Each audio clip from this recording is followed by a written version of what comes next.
What's up, everybody? It's Jeffrey Lyles. You are rocking with Lyles Movie Files. Joining me tonight, is little brother Jayce.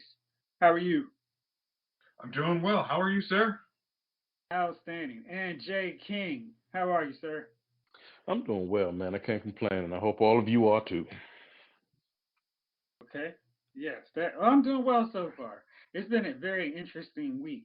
There's so much I want to tackle. But first off, I just need to rant a little bit about Batwoman because I had been waiting for this show. I didn't even write anything about it because I knew it was going to be more than I wanted to write for a show that I'm no longer going to watch.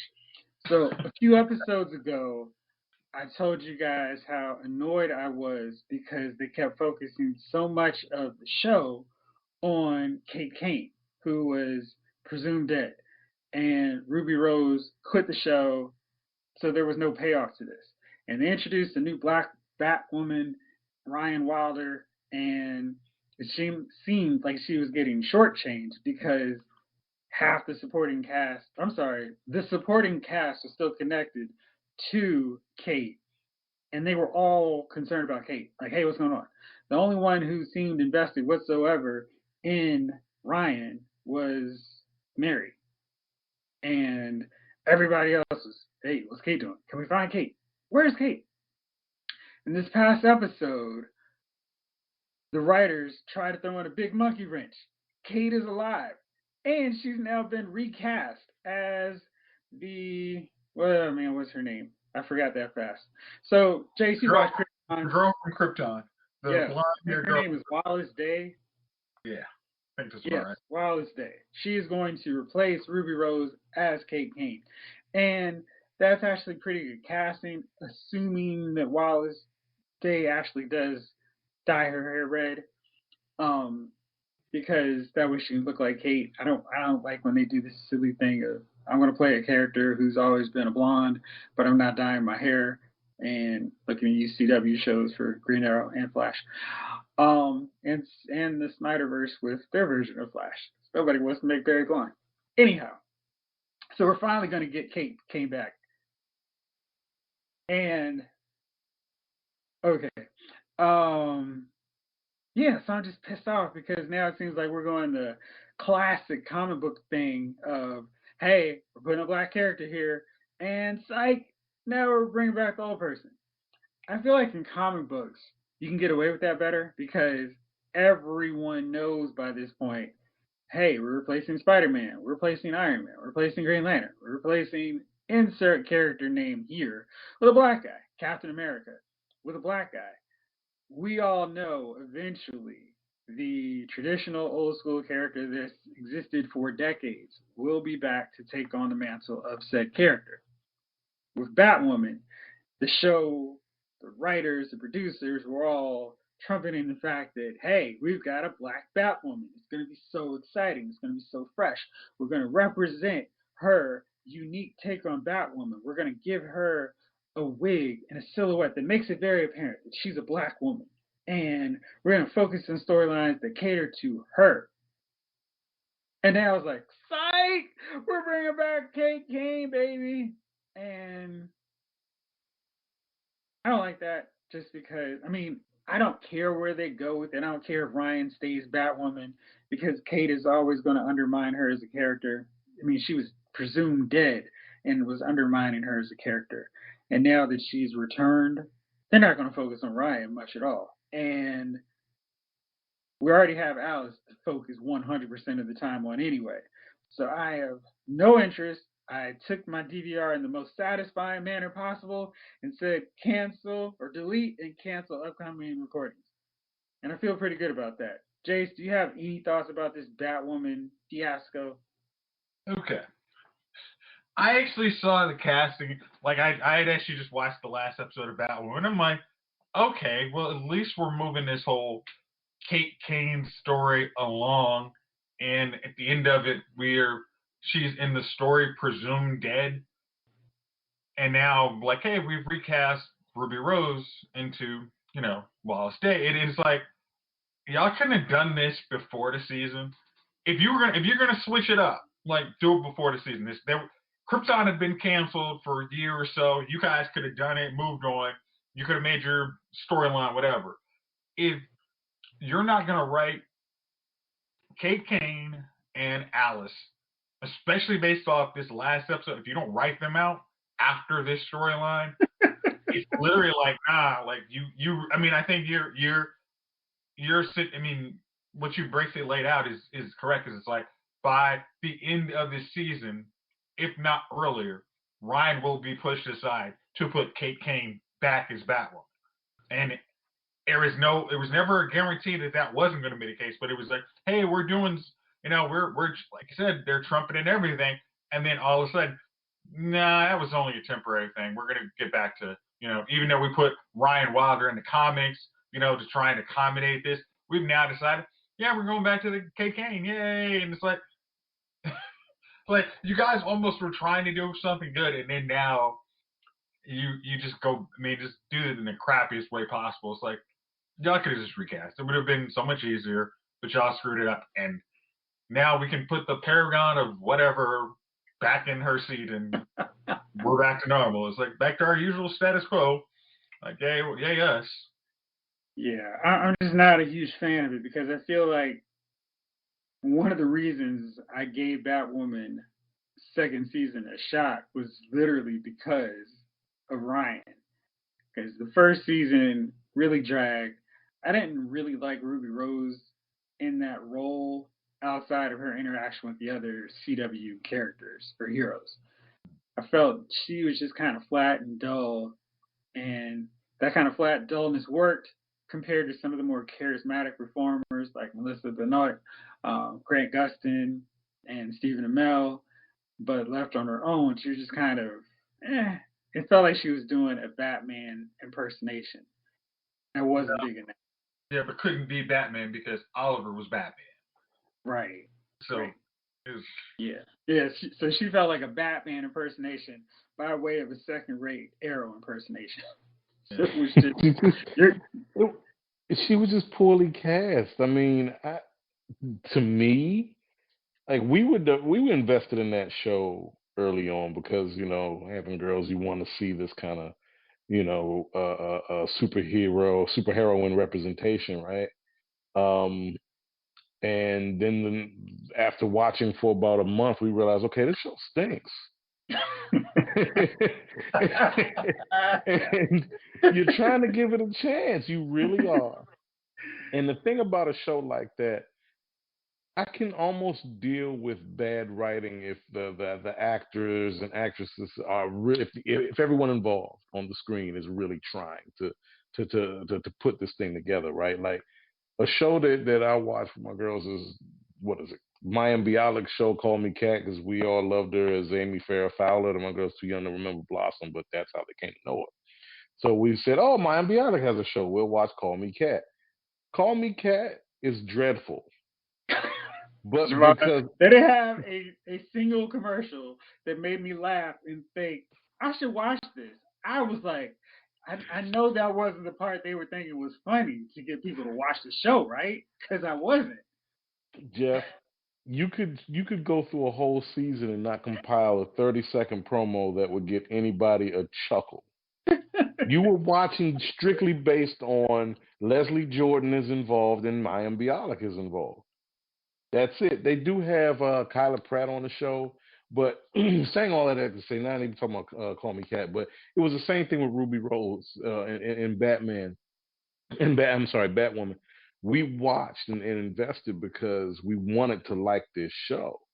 We really wanted to like this show. I really wanted to like the show, but it stunk. And she's a piece of wood as that character. I'm pretty sure in other things. Like, look, she was on Orange is the New Black, and I would watch that every time with my wife, and that was okay. It was all right. We liked the show, and her character on there was, what she should have been, kind of stoic, kind of mysterious and brooding, but that only goes but so far. You gotta, if for that role, to me, you have to be dynamic. You got to be dynamic, and not to say you have to be you don't have to be Leo DiCaprio. I'm sorry, I keep making male references here. You don't have to be Meryl Streep, but you kind of have to portray both sides of this character, which she didn't do. It was only one. It was only one gear. She couldn't portray Drew Barrymore. she was so whack. She was just. I still think that her best roles, her two best roles, was in John Wick 2 when she didn't say word one. And I mean, that one was like, oh, she's got a little presence and some charisma, even though she's not talking. And I just feel like, oh, they worked around her lack of acting ability and we're just like, listen, we're not gonna have you talk. We're just gonna have you look Mm, cool. And she did that mm. great. And the But see, Resident that's Evil movie that was crap that I just acted like it didn't exist anyway. But see, Jeff, that's it right there. She's capable of looking cool and looking intimidating. She gives look, but as far as delivering line and emotion, it's just not there. Yeah, it's a wrap. Gunner, we've been talking about Batwoman and how I'm quitting the show now that they revealed that Kate Kane is still alive and now is being recast. Yeah, I read that mess, man. That shit's hilarious. Oh, I'm sitting here like, well, wait a minute. So I mean, this is a black woman can't stand alone trope here. Good Lord have mercy. I read that. I was like, see, I just sucked my teeth and kept scrolling after that. I was like, that's enough. I don't even want to know how the plot will end up. I'm sure it's not a goodbye since they dedicated so much of the show to it, right? Or is she going to suit up again? I'm confused. You know, see, the thing is, like Ryan's subplots were always hamstrung by the fact that 95% of the cast still cared about a character who was written off. And I just feel like they could have done what Arrow did when Oliver was presumed dead and just act like, well, she's dead or he's dead, and everybody else in the cast just did stuff. Because they literally could have done that just fine with Luke being Batwing for a few episodes, Alice doing Alicey things, Sophie and Kane, Colonel Kane, tracking down criminals. I mean, they could have just done that, and I'd have been fine. Maybe I would have watched the show at that point until they came up with the recast Kate Kane. But this way, it just feels like a kick down south, and it's like, ha, here's a little hope for you. We got more than one black superhero on the CW who's leading their own show, but we can't manage to. We can't quit our lead. Yeah, and it just felt like, jokes on y'all. And Great. to which I say, no, the joke's on you, because I'm not going to watch the show any longer. And no one's going to watch the show anymore. You know, the funny thing, I literally was talking to somebody on Facebook, and they were like, man, you know, Javier Leslie really deserves a better show. I mean, they're really focusing so much on Caden is not good. And then were you talking to me? No, it was actually no. You're very good on like this show is. You know, I'm trying to give it a chance, but it's like he was like, hey, I want to like this show, but it's been trash, and then it's like now it's like, hey, guess like you said, we just pulled the rug from out under you. So do you guys? I mean, if they had just almost said, hey, we are going to recast the role and did it, we would probably be like, all right, none of us. I wouldn't have watched 8 episodes of this, but now it's like, hey, guess what? Kate's back, and maybe we'll give her some charisma this time, but. No, Wallace Day's way better than Ruby Rose. She'll actually be a good Batwoman. Yeah. Oh, wait, Jeff, you're giving the writers way too much credit. They can't actually give anybody credible line section. But I mean, you've watched Superman and Lois, and then you're gonna go back to Batwoman. You're like, do you guys like seriously? What's the writing? Y'all are trash. Like, so it's not good. But I think it's unfair to compare Superman and Lois to every other CW verse show, because I feel like most of them are just. They operate on a level where their maximum is like an 8, and Superman and Lois is consistently working at a 20. It's just a bad handicap. So anyhow. But that's how it works with all the new shows when you're like, whoa, this is going to be tight. Like, Flash was great season 1 through half of 3, right? Like, I mean, 1 and 2 especially was like, holy crap. And I'm just like, why couldn't they just keep that momentum with all of them? It seems like bad decisions, bad writing. I can tell you exactly what happened with Flash. The problem with Flash was they went back to back with speedster main villains that killed off the Rogues or didn't make them the focus beyond like an episode or two. And the Rogues are some of literally the best villains in DC in terms of how they relate to their hero. And Exactly.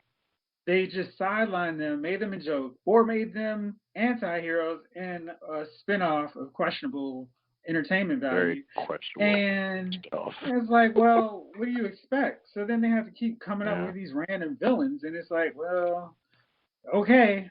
And sometimes Right. that works, like blood work, and sorta, kind of Mirror Monarch. But that has some. Let's zoom on. Let's zoom on to Flash. While we're talking about Mm. it, bam! This season finally got started with Tuesday's episode, and like Jayce was saying, like I was hoping, this was much better. It felt like the start of a new season, and we had some actual processing of emotions where characters deal with the fallout of what happened. I still think that Barry is becoming a whack hero because he didn't try to arrest Mirror Monarch or shatter her. He was just like, well, I guess you can go. And then we see that the whole city's trash and everybody has to go around in these cheesy t-shirts that say Central City Strong and deal with the fallout of everything that she left. And I'm like, well, dude, too bad the person that did it isn't facing criminal charges. And then they made it back like everybody was in the Mirrorverse for like 2 months. Wasn't that just like 24 hours or 48 hours, bro? I, I'm. You sure I'm going to jump in on that part or about the rest of the episode? Because I had issue with the last 10 minutes of that episode. All right, so I really felt like this was a better episode overall. Like they did the fallout from Crisis, and I feel like anytime Flash touches on Crisis, it leads to good storylines because that was some of the best writing we've seen on the Flash in a really long time. The build up to Crisis and Flash's pending death. And we had Abracadabra deal with that, and they got this oh so great shot on Green Arrow and the Canaries. Well, I had to come up with this mind recollection device because Sarah and Mia, never mind. That was so funny. Like That that, was because it's like, I they're like, loved it. we know this show didn't matter. It was like, Yes, yeah, it that was was garbage. It was awesome. horrible. Yeah. So that really made me laugh. And Mecha Vibe, no, this Joker did not name me. I thought Vibe was so good in this whole episode. I liked the dynamic with Chester and Cisco. I felt like Chester was just kind of redundant, but him actually partnered up with Cisco works pretty well because they can geek out together. And I like that dynamic a lot. I felt that it was really good that they had Zyrtec, Claritin, Allegra doing something with Iris that wasn't related to super heroics. Thought that was good. Iris had a subplot of her own that was not related to Barry in any way, real shape, or form. Always good to see her doing something outside of Team Flash activities because she has her own life. And Always good to see her. Always good to see her in general. Well, hey, now one thing, there are a couple things that I started to have some problems with near the end. I hate that the show keeps killing off rogues. Yeah. Like, Yeah. why are we gonna kill off Abracadabra? There's no reason for that whatsoever. Like, literally, he can just go back to the future. He'd be like, "Whoa, who's this? I'm not fighting this bad CGI Hulk. I'm out of here." And yeah, I wasn't a fan of the bad CGI Hulk. Like, that didn't look good. That looked like PlayStation 2 graphics. Bloodwork was way And better than him. I mean, it's like, huh? I mean, like, use the CGI y'all have for Bloodwork.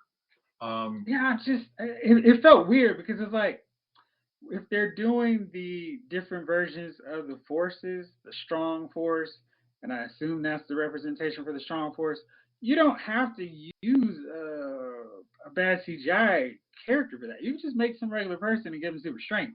I think that would have done a lot better than trying to do something that just looks whack. But I thought that CGI was real dodgy, and I am going to be patient and hope for the best, but I'm not sure if I'm feeling the hey, Caitlin and Killer Frost are two different people now.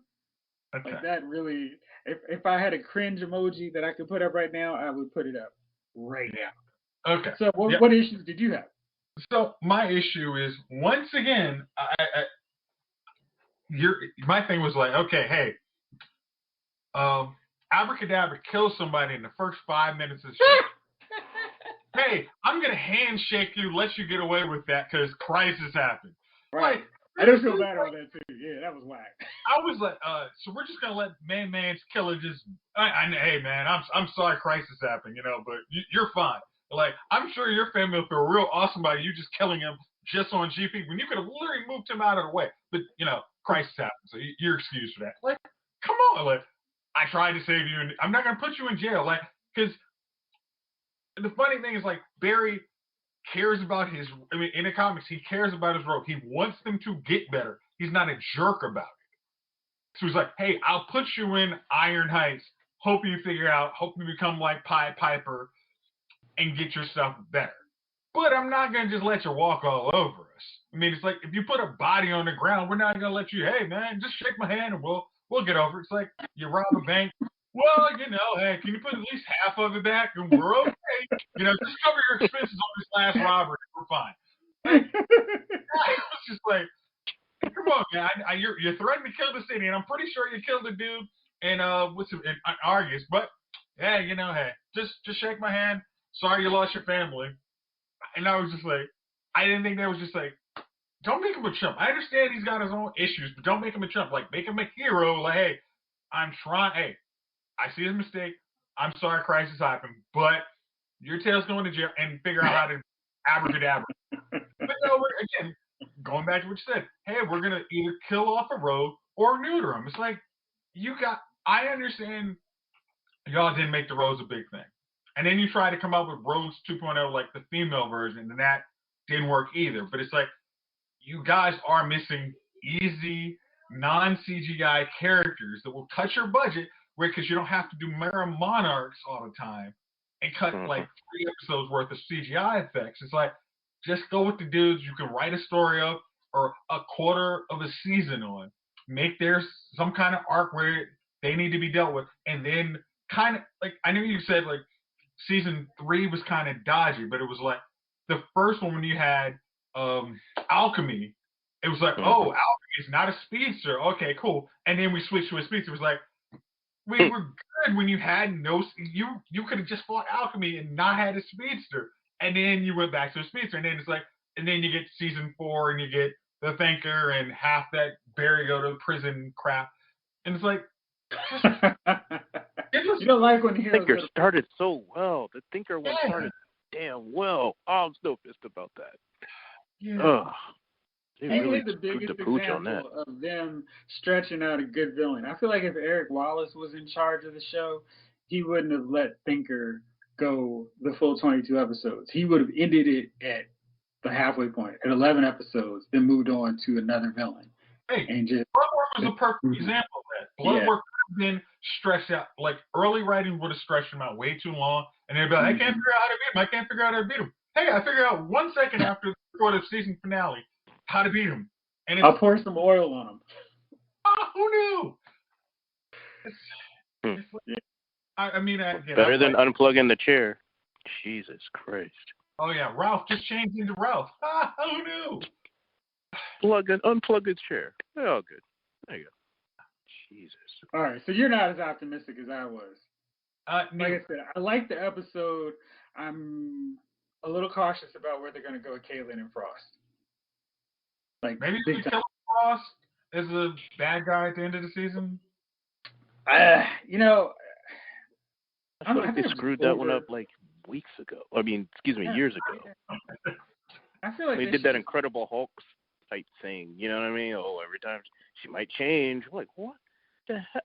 None of that makes like they've already lost me with that one. That storyline. She's just boring. They Sally talk, she was actually looking like Killer Frost, and then all of a sudden, nah, it's like, why wouldn't she? Like, come on, like, it's Killer Frost. Like, when our first episodes of the series are like, oh, Caitlin Stone, we know that's Killer Frost. Make her Killer Frost, cool. Like, we knew who Vibe, Cisco Ramon, that's Vibe, cool. Like, and then it's, now, once again, if we have a bad guy, we got to neuter him, make him an anti-hero, versus make him a bad guy, let it stay the course, and then do something with it. Whew, you're done with Flash. Okay. Well, Superman and Lois is still good. Let's not go all into that one. But the show is really, really good. And I am very upset that thanks to COVID outbreak on set, we are not going to get any new episodes until May 18th, which seems so far away. Chief, you've been watching Superman and Lois. What do you think about what's going on with the show so far? So far, so good. It's not disappointing. That's for sure. And you know how the CW loves to disappoint. They do. You know what I mean? And they should stand for can't wait. You know what I mean? Like, they're in the cut just waiting to disappoint you. Like that gif of the dude like licking his lips and just by the tree. Right, Like, right. That meme with Anthony Anderson watching the window from Life, just looking in on you. I'm like, yo, yeah. So, it's been good, and you know, COVID's still doing its thing. You know, ruining our viewing pleasure still, but you know ruining what? good things. Yeah, but Can't you know, bad shows. I mean, May 18th, I'll be looking forward to the new episode. So, you know, so far so good with Superman and Lois, man. And I didn't think it was gonna be good. To be honest with you, CW hadn't really inspired a lot of confidence in me. You know what I mean? Yeah, you know. With good reason. Yeah. They used to get like they just were hiring writers from off the street or something. You know, you know what I mean? Like just walking down the street and like you, like, hey, are you employed? I'm not. Come on with me. You know, I almost feel like Hey. yeah. What do you know about? There's a show called Legends of Tomorrow. Right. What do you know about superheroes and comic books? Nothing. You're in. Perfect. You know. Perfect. Yeah. So are we going to count on you to be our Supergirl correspondent during these next couple months? You know what? Is Supergirl back on? It'll be back on starting next Tuesday. You know, if I have to, I'll watch it. I hadn't. This the last season, right? This is the last season. And yeah, you know, I mean, I guess somebody's got to suffer through it. There you go. I knew we could count on you. I got plenty of moonshine left. There you go. All right, let's move on to the big screen real quick. Black Widow, shockingly, is now going to theaters and Disney Plus. It's going to get that premiere access tag. It's not coming out in May, though. It's coming out in July now. And I feel like this movie was promised to us almost as far back as Wonder Woman 1984, although I think the results will be far, far different. Looking back, maybe, just maybe, they should have made this decision months ago to put it out on Disney Plus.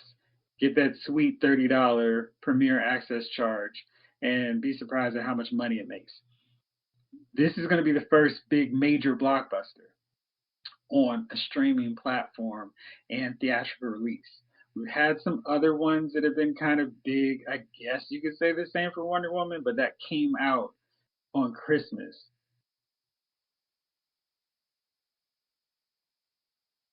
Mulan was supposed to be their first real one. I mean, Mulan was a sort of blockbuster. It's one of those that appeals to the Disney fan who wants to see the animated versions in live action. And I think people would have been maybe curious if word of mouth was good. But Black Widow represents the first big can't miss blockbuster. Like it could have been Fast 9.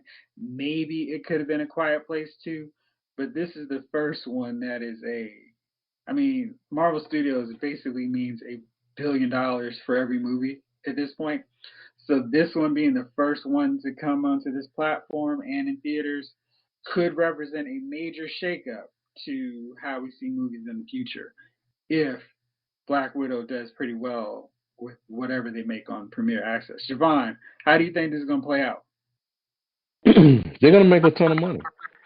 I mean, anytime what was it that was the number one movie for like 6 weeks and it stunk? And what was it, Tenet?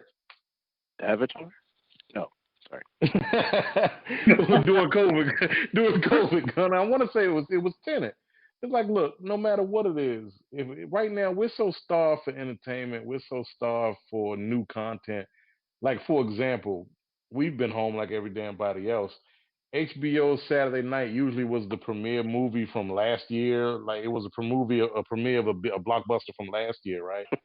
Mhm. They've been run like you know what the big Saturday night movie was this past Saturday, the Beverly Hills Cop trilogy. Wow. Lord, You want to know what it was before Lord. that? All six Rocky movies. Oh my We're starved God. for content, dude. We need something new. It's gonna be number one with a bullet, as far as I'm concerned. Yeah, And because Raya and the Last Dragon three-peated at the box office this past weekend with 5.2 million in its third weekend, and that's when the LA theaters reopened. That's not a great box office no, tally whatsoever. So as much as they want to encourage people to go back, people are still like, nah, champ. I've had a year at home. I found that Amazon sells 75-inch, 80-inch TVs in 4K, and it looks pretty good. And I don't have to worry about some kid kicking my seat. I don't have to worry about something sticky on the floor. I don't have to spend $20 for popcorn and a very, very tiny soda. Maybe I don't need to go to theaters and risk catching the remnants of some virus. I yeah, think I'll stay risking home. catching the remnants of a virus or some idiot coming in there and shooting the damn place up. I Oh, mean, yeah, right. So with that said, hey, look, they're giving away 60-inch TVs. It's stimmy checks. It's stimmy checks out here. It's tax return time. They're giving away TVs like candy. You can go ahead and get you a 70-inch right now for like the change you in your pocket. woo, that's a good point. So between the tax refund and your stimulus check, you can get an 85-inch TV at the big screen store. They're not a sponsor of the Loud Movie Files podcast, but hey, if you'd like to be, you can. I'll take a TV. I'll just take a 70-inch one. 4K though, please. All right, so that's what's coming up. Godzilla versus King Kong is coming to theaters and likely streaming. Do you think that's gonna have people going to theaters? No, I just, no. Gunner, what do you think, man? Is something gonna get people into theaters this year? I mean, there's people going, but it's like two to a seat. You know what I mean? Like two in a theater every now and then. Like, my dad was like, "Yo, I just went. I was the only one in there." I was like, "Well, yeah, because nobody wants to catch anything except for you, apparently."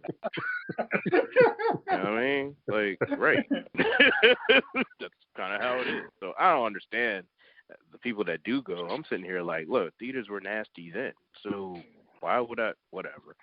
I Dude, just don't get it, man. I just don't get it, especially when times are changing and dude. studios are like, you know what, times are changing. Would I watch a 4-hour joint in the theater normally? Maybe. Would I watch the 4-hour joint in the theater and it came out on my TV in a normal time before COVID? Yes, probably. I'd be like, nah, I ain't going to no theater to sit there for 4 hours. The band was talking on their damn phones and sneezing and somebody's kids up in that joint.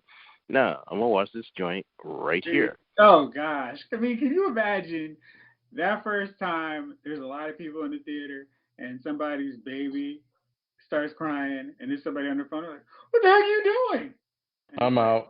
right, That's when you see a mass walkout. Like, I'm done.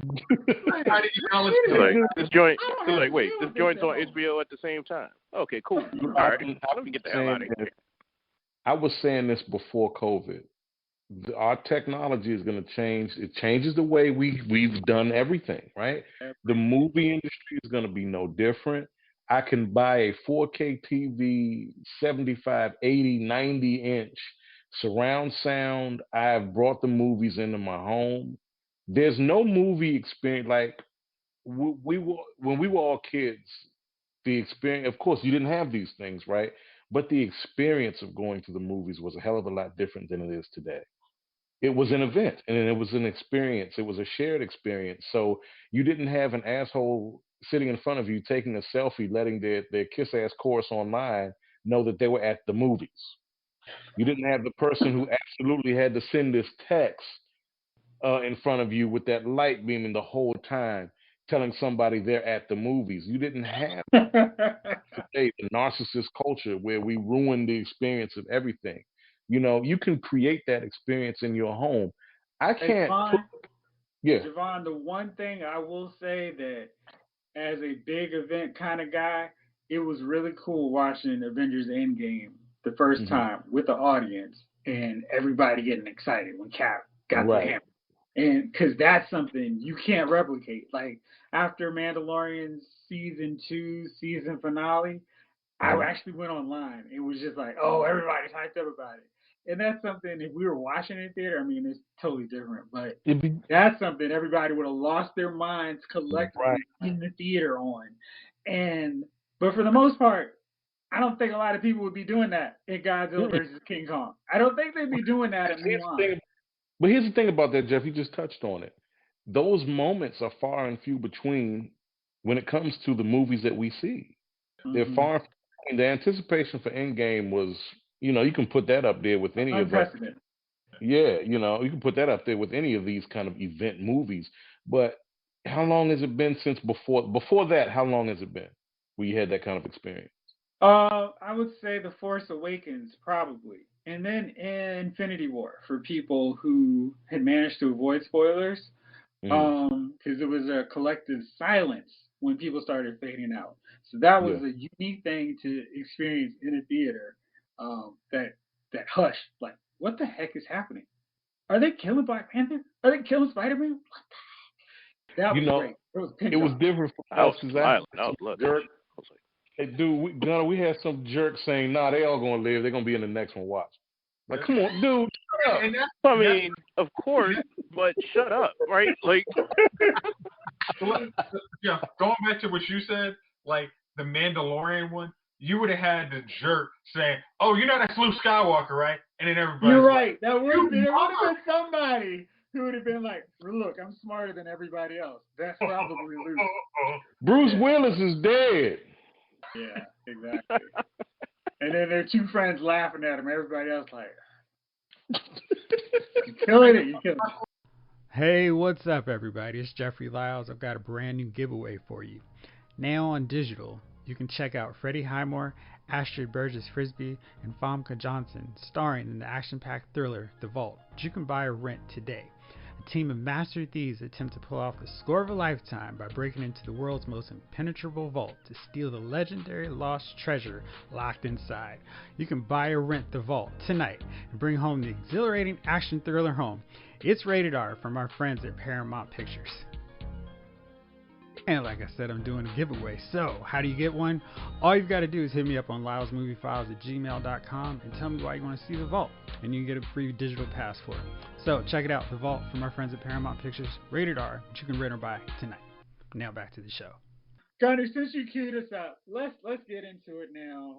Because I wanted to warm us up, but now we are ready.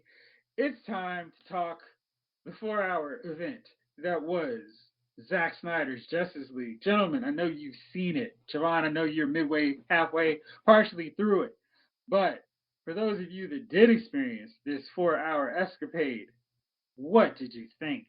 And what do you think of the Josh Whedon cut after watching the Snyder version? Who wants to go first? that's All Josh right. Whedon, man. This Batman, man. Oh my God. So he just cut out. He was like, "How many minorities are in it? All right, we're gonna cross her off. Yeah, we're gonna cross him off. Yo, oh yeah, that there was an Asian Adam, right? Okay, we're gonna cross him off." I was like, "Who are these people?" It was like a brand new movie, dog. I loved it actually. I love Snyder Cut. Snyder Cut's awesome. F Josh Whedon. I could have more later, but that's the main thing I want to say first because that was ridiculous. That was absolutely ridiculous. Like, they just destroy. Oh, dude's mom, which is like the arc of his entire story, of Cyborg's entire story. All right, come on, man. Like, he just cut out everything that made Cyborg Cyborg. That's why that movie sucked badly. I mean, good God. He just cut out everything that just made the movie the point of the movie. So when Snyder was just like, Snyder didn't have, you didn't have to do it. You could have done it in 2.5 hours. There were some things that you could have cut, but that's okay. I didn't mind watching the whole thing. And I didn't even notice it was 4 hours. I just kept watching. I was like, oh, it's 2 a.m. But I thought it was great. I thought it was really great is like maybe an extreme, but good is like not good enough. It's like in between that. It was pretty perfect for what it was, right? And then you had another superhero in there. I don't know if people are gonna watch it. I don't know if we're trying to spoil it on this one, right? But there was another superhero in there that wasn't in there in the first place. Like it was great, black uniform. That's what we needed. The Nightmare, man. Could you imagine if they could continue the Snyder verse? If they won't, sadly, the Nightmare would have actually that would have been perfect. But anyways, I thought it was good. I thought that they explained everything again. It was like watching the what was it the special edition? What's it called for Batman Superman? Ultimate Edition. The Ultimate Edition. Like it was like watching that again, only like better because you're like they just expanded everyone's character in this thing and not just truncated everything down. You even had a whole chick make up a song about Aquaman, and we didn't even see sniffing his drawers or whatever that was. I was like, yo, it's shirt. But I was like, yo, like that's, you know what I mean? Like even that before we saw the Aquaman movie, that right there would have been like, yo, what are they leading up to? And they actually had conversations. I don't know, man. And then not Doomsday. I could care less. Superman when he's getting killed by Doomsday, like they showed the whole point of how those boxes open. I'm like, well, okay, they just didn't do it randomly. Got it. That makes sense now, right? Like all of that makes sense. Everything just made sense. Jayce, what'd you think? Again, as I said when after reading the review on LowsMovieFile.com. Thank you. I think yes, this is a podcast full of all minorities, but it was so readily apparent that Joss Whedon literally made sure if there is a minority in any part of this that isn't Cyborg directly, we're getting them out. I mean, like Melvin said, it's like Adam is like Ryan Troy is literally the Atom. He's part of the Daggone Justice League. Nah, take him out. Okay, we literally have a Justice League. All right, we're not even talking about the fact that Martian Manhunter was supposed to be in the movie. Green Lantern might have been in the movie. Now we're taking those guys out. Like even like the first second you're like, why is the black police chief, in the hostage? Why is he just randomly cut out? Like this makes no sense. It was just so like, wait a minute, why is he cut out? I forgot about that. I'm like, he just cut out every you black fucking. I was like, God. I mean, it was like so annoying. It was like, okay, this is not even like, especially Ray Fisher's like, hey, seriously, there was a problem on this, and it's like after watching the Snyder Cut, it's like if you filmed that movie and then you watch Joss Whedon, you're like, hello, do you really not see an issue here? Because it's readily apparent to anyone who has a microcosm of looking for melanin in this movie. Now let's get to the actual cut of the Zack Snyder cut. Good. Darkseid actually was a thing because he's supposed to be the big bad, not we'll make him. They literally had an actor for Darkseid, and you cut him out. What? Again, I'll try and keep this PG-13, but insert whatever noise you need to. For what kind of idiot thinks that was a good idea? He's too black, man. Dark side, man. I'm sorry. Dark side. The program says dark. We get out of here. I'm sorry. No, we don't even want a Superman black suit. Fuck black. The suit was too ethnic. We didn't need it. Cut it. Gosh, it was like, okay, this is not cool. But then it's like, you got Darkseid, made sense. Actually, why he was a big bad. Literally has the New God scene, which makes, these are the guys who actually matter, not Steppenwolf. Like, that's cool. Like Gunner said, the scene where he literally is like, the scream is echoing, just like Luthor said, heard why he's coming. The cry is now rung out. It's like, how did you not think that was something to keep in there? You need to have Superman's talking to some little kids. Yay! Like, come on! Like, there's so many points you're like, Josh, really, what did you do to add value to this movie? Nothing. Okay, next. Why did we not make this a two-part movie where we see the return of Superman and then go to the next movie? Just whatever footage we had from that point on, go to the next movie. Give them 2 years.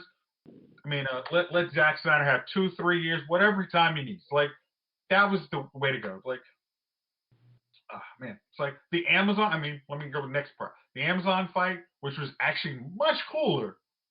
We're gonna neuter that down. You know, as stupid as everything. We're gonna like you will love me. Like the Aqua. Oh gosh. The Atlantean scene, which actually like literally sets up Aquaman the movie. Yeah. Now we're gonna take that out.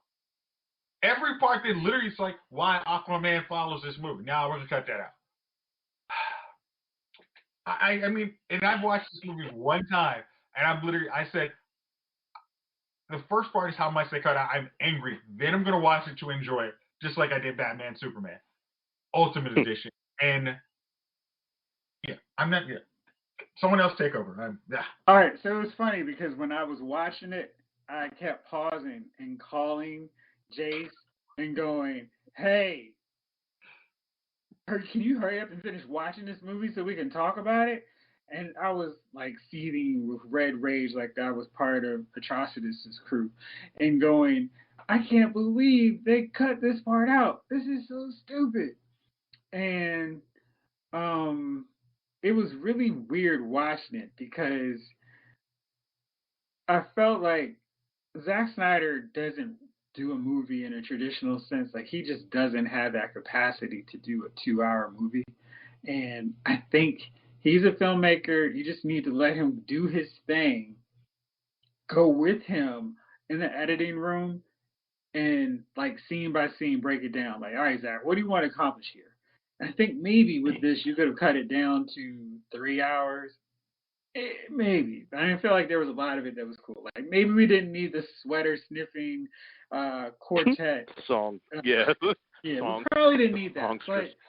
But for the most part, I didn't see like, we don't need this scene. I know there are people who, you know, it's funny because I feel like everything, this has been a very divisive thing where it's like, I just hate Zack Snyder, so I'm not even going to like this movie.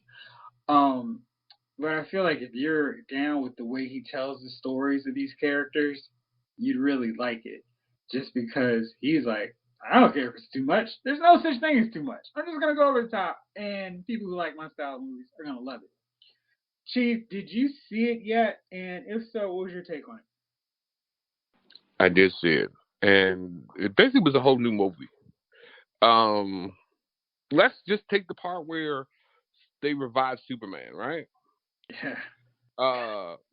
First of all, in the Zack in Joss Whedon's vision, Batman called Lois Lane over there has the secret weapon. Lois Lane just saw the joint on the humble in Zack Snyder's joint. She was like, "Oh, what's going on over there?" She came through. You know, it was no "Do you bleed?" It was no you know, the whole fight scene was different in a way. You know what I mean? Mm-hmm. That was different. There was no going over there to fight Steppenwolf and then leaving to save a bunch of people who shouldn't have been there in the first damn place. The families were not there. I was like, no one should be living in fucking. Never mind. Right. Everybody's inside this thing where nobody lives, and there's a family there, and then as they're flying off to the family, they're talking just casually. Then what else was my point? Because it was so much. Ray, so look, Cyborg. Everybody actually had a plot in this thing. You know, everybody had somewhere where they came from. They just didn't kind of just show up on this thing. where Josh Whedon's vision, they were just kind of just like, yeah, we're just gonna put y'all together. No real nothing to you. Let's take the Amazon scene in the beginning. Oh god. That whole scene was the shit. It was, dude. Mm-hmm. Yo, the first movie. That was the first phone call I made, Chief. I was like, who in the world thought it was a good idea to cut this scene? I don't The first understand. scene was garbage. That part that was so awesome. She was like, Amazons, show him your fear. We have no fear. I was like, yeah. Look, and then they knocked the whole damn thing into the ocean. Right. Killing everybody. Right. I was like, yeah. That was like, look, you That saw was- 300, right? We're going to do it this way.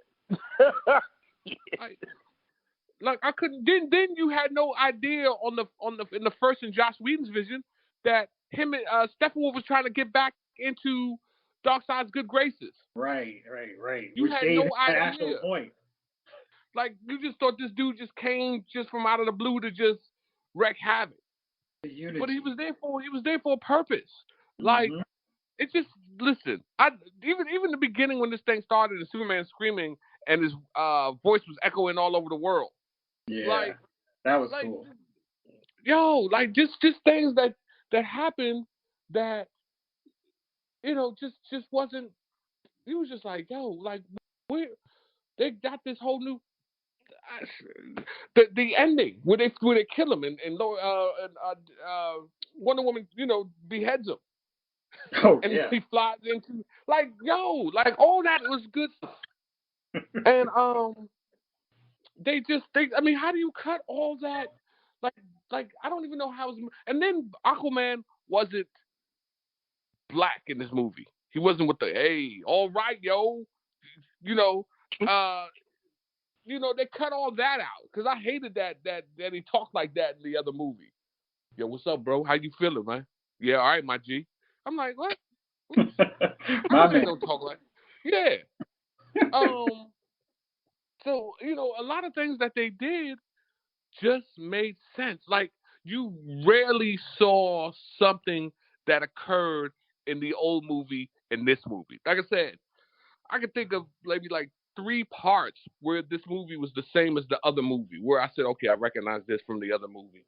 Other than that, the whole thing was different. I'm like, they did the whole thing different. We watched a totally different movie that was garbage compared to this movie. You know what I mean? And we're sitting there like, all right, yeah, well, if we had gotten this movie, they would have had to have given us another Justice League. Like, we got this. I don't even we got this crappy movie, man. I can't understand why we got this. Like, they was just like, you know what? Somebody should just take Joss Whedon into a field and beat him. You know what I mean? Like, make sure they black and wear black. Right. And that's another thing, Gunner. You were right. Like, to keep people of color. You didn't think, hold up. All these people, or all these minorities were cut out? There was no Asian dude. There was no black people running around like that. You didn't even get to see Joe Morton act like Joe Morton. That's what was killing me. I'm like, oh, Joe Morton's going full Joe Morton here. We didn't even see that in the first movie. Nope. Like, like the scene where he actually sacrifices himself, but actually does it so the heroes can actually do this stuff and not randomly find a cube. It was like, wow. Again, I would like to see more Joe Morgan in a cyborg movie, but the way you neutered him, who would want to see a cyborg movie? It's like, that literally is like, I mean, I'm sorry, Chief, but it was like, you guys had a cyborg, you had more money on the table than you guys knew what to do with, and you said, no, we don't want that money. No, we can't have that. No, let's go every 5 years between movies and see if it works out. Black Adam will happen eventually. Yeah, no. Yeah. Chief, what else you think? Yeah, so they ruined this thing. They ruined the first movie to pieces, man. They had Cyborg following Wonder Woman in the shadows. Like, none of that happened this season. He was like, you know what I mean? I forgot about that. Yeah, he was just following her for no reason. And then she was like, I knew you were following me. And you're like, what? You know what I mean? Like, he's a creeper in the first movie. That's all. Like, they turned the brother into a stalker. Great. The Flash scene. When Flash sees the girl about to get hurt, the girl who was flirting with him, like, that's Iris. You're like, That's Iris. oh, okay, but however it is, it's the shit. Like, you're like, oh, you know what I mean? And then he's like dives into the puppy thing. And like, what did we see in the first movie? We saw him scribble some glasses on a dude at the jail. That was, you know what I mean? That was Flash's move that we saw. Other than that, just save one. Yeah, there's actually stuff that happened, and I don't know why they gave us the movie they gave us. It was, like, I'm like, what are we doing here? What are we doing? Like, what did you do? Like, how do you as an exec look at both versions of the movie and be like, that Josh Whedon one is hitting? Like, what? What? Like, you couldn't have. Listen, the last Avengers movie was 3 hours. This was 4. You could have really technically done almost a 4-hour movie of this thing here.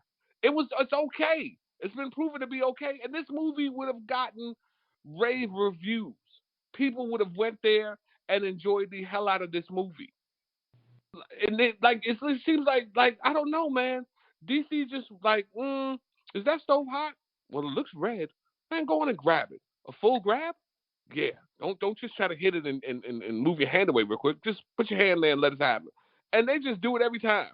Just like, I'm like, yo, why are you destroying yourselves? Like, you had a great movie. Really, what you should do is go to Zack Snyder's house, and then everybody, all the execs should be out there just tears, just crying. And if they can't cry, squeeze some onion juice in their eyes. They need tears. They need to bring this dude back for more movies. Because the Joss Whedon, nobody wants to see that shit again. There's nobody out here like, man, we need to see what Joss Whedon got in his store. Like, I'm a Superman guy, and I was like, and they made him look so. I believe in the American way. Like, what? Truth, justice. That's what he said. I believe in truth and justice. Ha ha. And I'm like, what? You know what I mean? Like, the way he came in, he took the axe to the shoulder, like, man, this ain't nothing, and then proceeded to give a whooping on this dude. Like, that's the beauty of it. We were like, yes. Like, sliced off his head, son. Dude, listen. I don't know what they did the last movie. I just think Joss Whedon was just like, you know what? Maybe he just wanted to destroy the DC franchise. Maybe he had beef with somebody in there. It was like,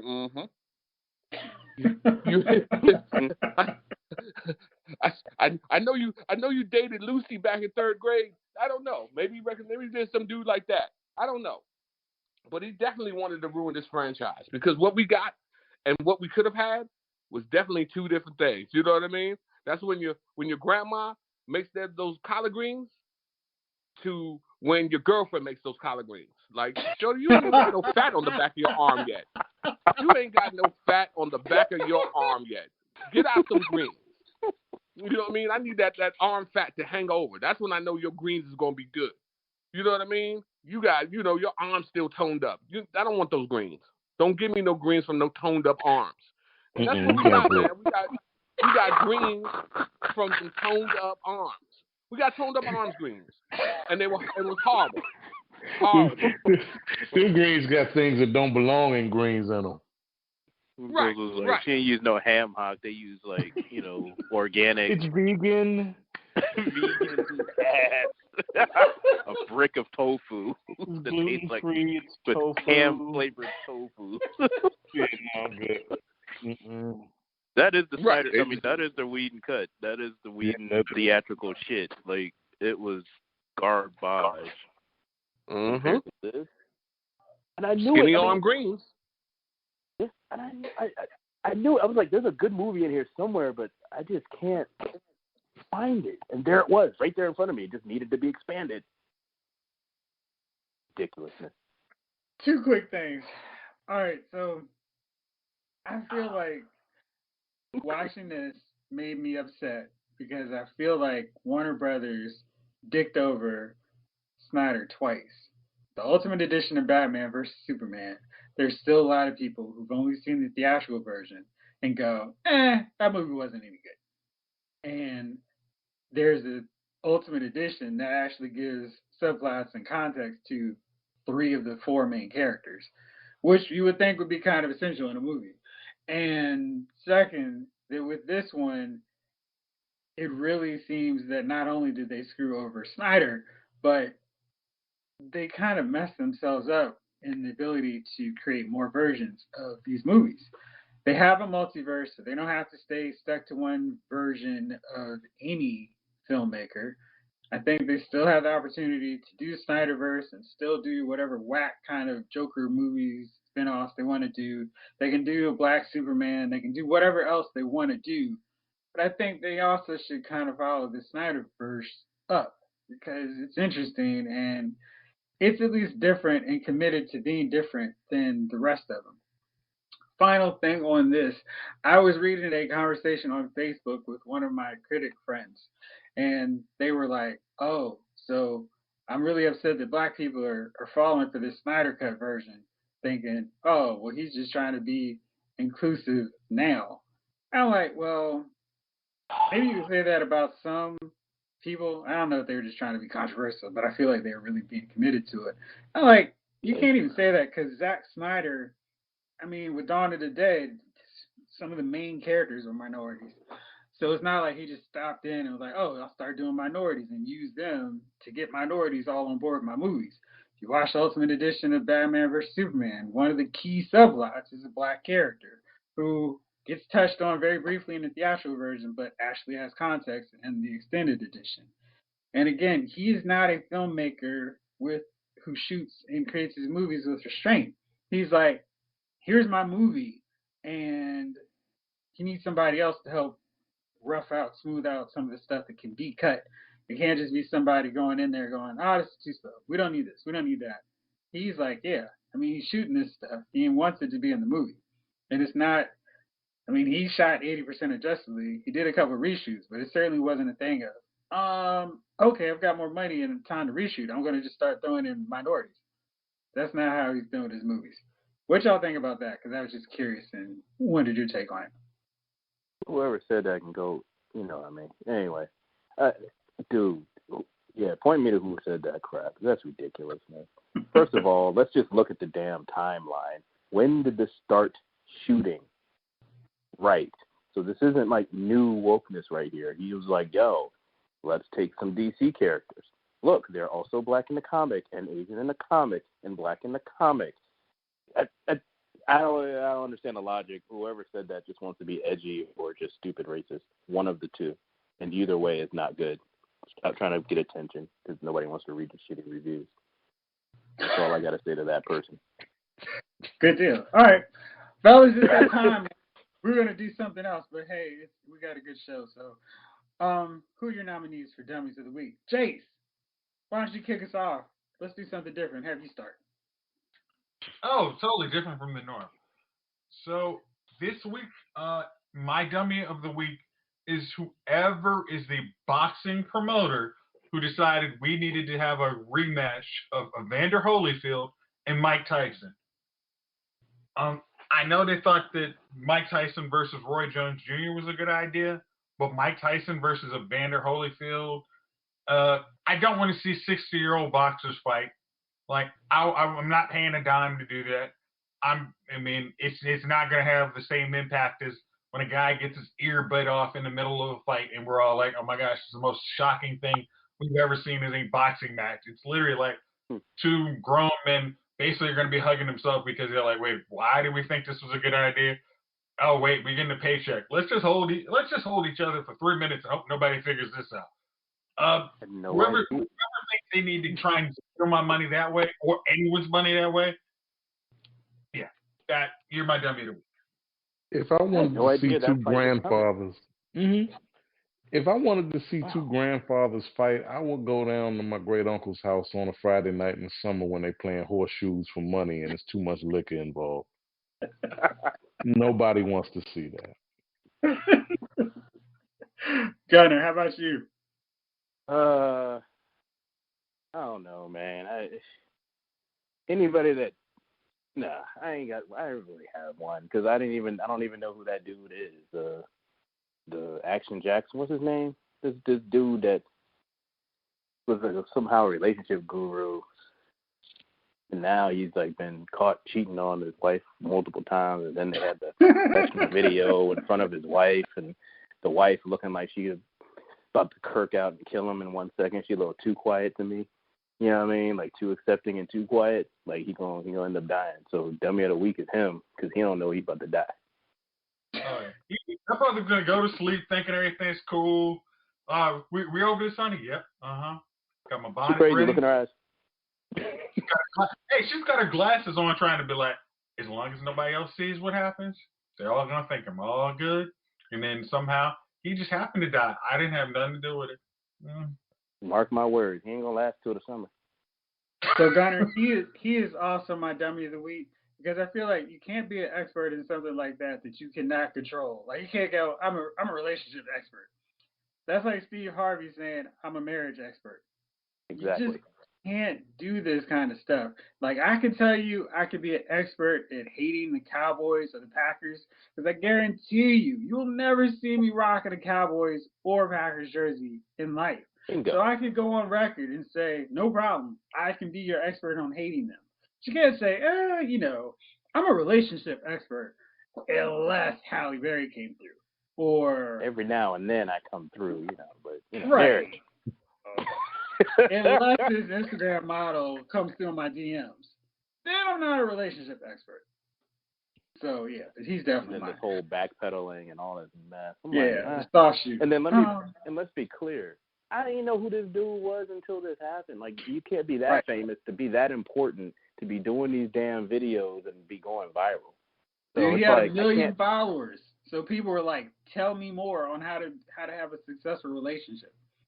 Well, those were a million dummies, and that's what I was about to say. I don't know who the dummy of the week is. It's either him, her, the whole people that didn't know who he was before this thing, and taking his advice. I think it's all wrapped up in one big nasty tofu ham hock, collard greens, Joss Whedon cut mess.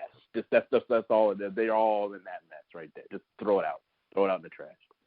Chief, you got one? I'm gonna go with y'all. But I think they're both dummies. And and here's the thing. Him for really, I'm not an advocate for cheating, but what I am is I don't think that if you are a cheater that you should put your business out to the world. I'd have just kept quiet. And then he's out that joint. He's like, yeah, such and such happened. And then I'm looking at her, and she's wearing a hat that looks like a bonnet. So I'm looking at her, and I'm like, well, okay, so is this what he's coming home to every night? You in that hat? Because if you look at the girl he cheated with, good Lord. So, and then I'm like, all right. So they just both look foolish to me. Because I'm like, all right, you sitting beside him, holding hands with him like it's all gravy. Clearly he's doing this for attention. And then you look like, I don't know, you just look like you rolled out of bed and came online with him.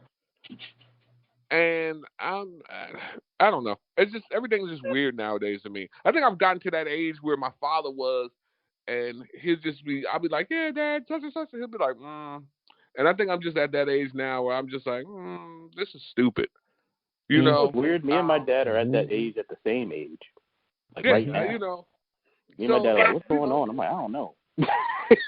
Right. Because let me ask you this. And I don't know about these things. If you get caught cheating, are you going on a social media platform to tell the world? Like, even if a girl was out there accusing me of cheating, I've been sleeping with him for several months.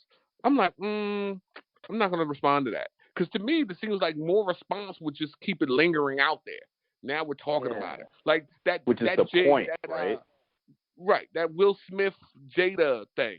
I would have never admitted to the world that I was some dude was slapping cheeks at my wife, and I knew about it, and it was cool. Like, I don't know. That's just not. Some things are just not for. You know what I mean? Some things are not for consumption. And in our day, we just said no. We just like, nope, wasn't me. Right. So that's not something that I want to share with everyone. Like, and I don't understand why they do. We've been consumed, man. This whole internet, me culture, look at my life, I'm a celebrity.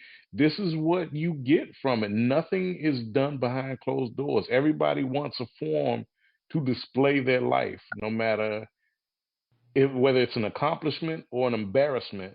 It's all out there, and it's all out there all the time. It's silliness. I don't get it. And then old girls Instagram and whatnot, man. I've been seeing this on social media or tweets. Like, she's kirking out, like, just straight up kirking out. Like, I was just like, maybe she is the crazy one too. Who knows? Who's in control? Who's in control of this abusive relationship? Is somebody getting abused? Both of them. I don't know what's happening. It's all toxic. But like you said, Chief, man, it's like, why? It's like any attention is good attention for them.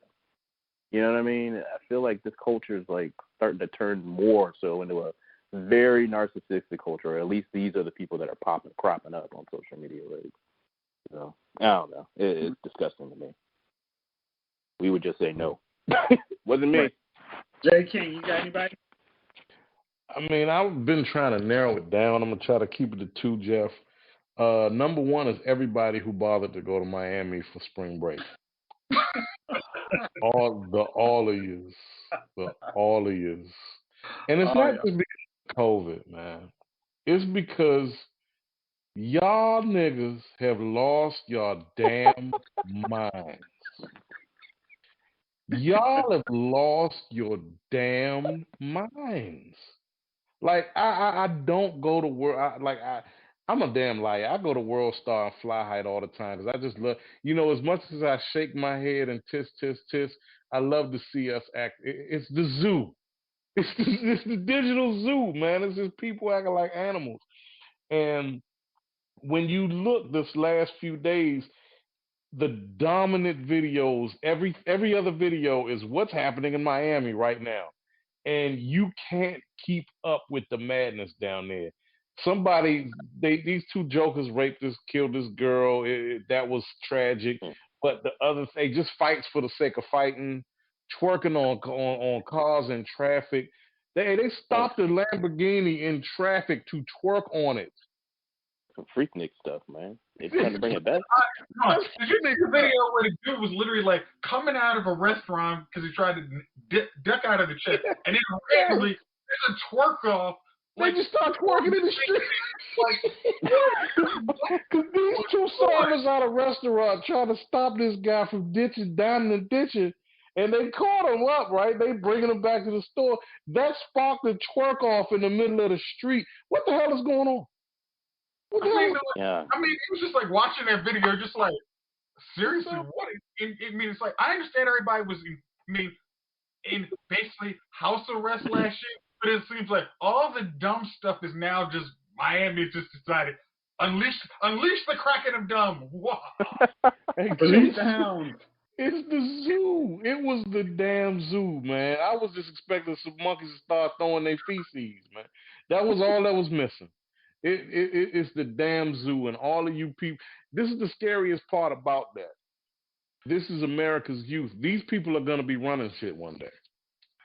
And I know they said that about our generation. And the generation before. Yeah, look. We didn't have situation.